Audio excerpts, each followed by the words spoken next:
Now that we have our chainsaw bar, we had it with the steel facing up. Today we're gonna rotate this. We'll put it on here like so. We're gonna line up our pin. If you wanna come over here, Duncan, and show the people. You see that pin right there? We are lining the hole up right there. If that does not go on, it doesn't go correctly. Now you gotta hold with your finger, it's pretty heavy. You gotta hold this flat and you gotta put your chain on. So I'll show you how to do that.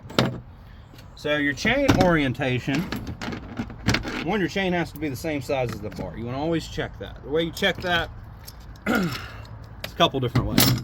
The way I like to do is on the side here, it'll tell you the drive links if it's a Husqvarna. If it's a steel, it won't. It'll have a reference code that you have to go look in their book for, and you have to count each individual drive link, right?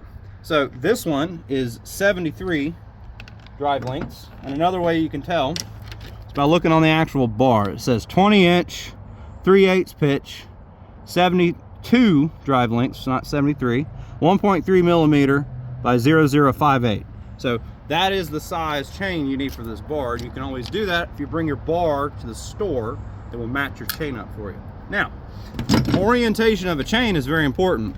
Those little shaving teeth right there have to go down and around the bar and pull the wood and shave the wood away from you to properly work. So you will always, as long as your saw is American made, you will always have your chainsaw going away from you on the top and coming towards you on the bottom, right? So these teeth, when they're designed to actually go through, they shave the wood and pull the shavings behind you. So this would be the orientation for the bar right here, if that makes sense. So you take your bar and your thumb, and you want to put your drive links here. You want to line those drive links up. You can see that the gear sprocket will match up right here. 1, 2, 3, 4, right? So you've got 1, 2, 3, 4. And when I bend it like this and match it up, it should mate perfectly. Make a little bit of noise, but it should smoothly glide around when I just barely touch it, okay? Now, another thing I'll tell you is you should not be handling chains without gloves, right? This is where the part of the video that now that I'm done demonstrating to you how to safely operate a chainsaw and what everything is, I'm gonna put my gloves on. You can get very much hurt by those sharp teeth right there. Those right there will slice you down to the bone. And I speak from experience because that finger, that scar right there, was down to my bone with blood all over my truck and all over the ground just 3 years ago. And I had to go to the ER room and actually get my finger glued back together with Superderm, which is what the glue is called. I keep it in my toolkit. And it was from me filing without a glove on, and I actually slipped the file and went right through the tooth. My finger went right through that tooth. So this stuff will slice wood, believe me, it'll cut right through meat. So go put your gloves on. All right, now that we got our gloves on, we can take our bar and we can actually put this guy on. Now loggers and people who are professionals that do it every day, they love to exercise speed, and I'm not all about that. I think slow is fast. I'm a union electrician. That's what I did for my career to build this business and to get me somewhere in life. You have to start somewhere, and in the union we teach slow is fast. So once you have your chain and bar correctly oriented, right? So that's upside down by the teeth. You've got to rotate it over. That is correct. That is right side up. That is what you want. So once we line it up with our pin and get the drive links on the clutch, right? You see this slack right here?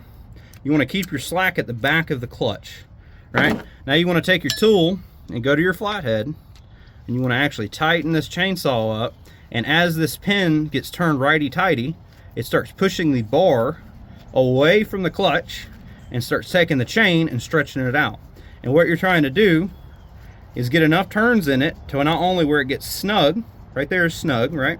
But it actually holds the bar up with the residual tension. So if you come over here and look at it, Duncan, if you can get this shot right here, it's actually straight with the clutch. You see what I'm talking about? It's straight with the clutch.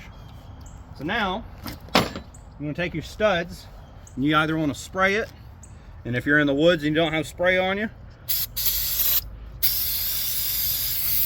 you can just take your finger and wipe all that gunk off. If you don't, the nuts that hold the assembly on, that guards all of this from spinning action, having twigs and leaves and everything else turned up in it, you will strip those pieces of steel out without the threads being clean. So another great thing to do is to spray the inside of them out. All right, see how clean that got immediately? All right, that helps a lot. So now that we've got that clean, we've got our bar installed, we're gonna put this right here. I'm guiding you through it, that's why you're watching this video. All right, and now we're gonna take this guy and tighten up the back one, and look where my hand is. I'm gonna push up on my bar to get it completely flat and flush with the clutch face, right? As I'm spinning this guy on, I'm not gonna over tighten it. Now I'm gonna go to my second nut, and I'm gonna get it snug, right? And here comes the important part, right? If you try to tighten with this tool, this flathead, now that these are snug, you'll strip this gear out, right? So we don't want to strip the gear out. So what you want to do is you want to back off the nut on the left, back off the nut on the right. Now that they're backed off, we can tighten up our chain. This is very important. Come over here, Duncan. Get this view going down. Come over here, get this orientation right here, my orientation. Get the camera like right here. There you go. All right. You see those drive links right there? You should be able to pinch, and you should only be able to see 5 circles, right? 1, 2, 3, 4, 5.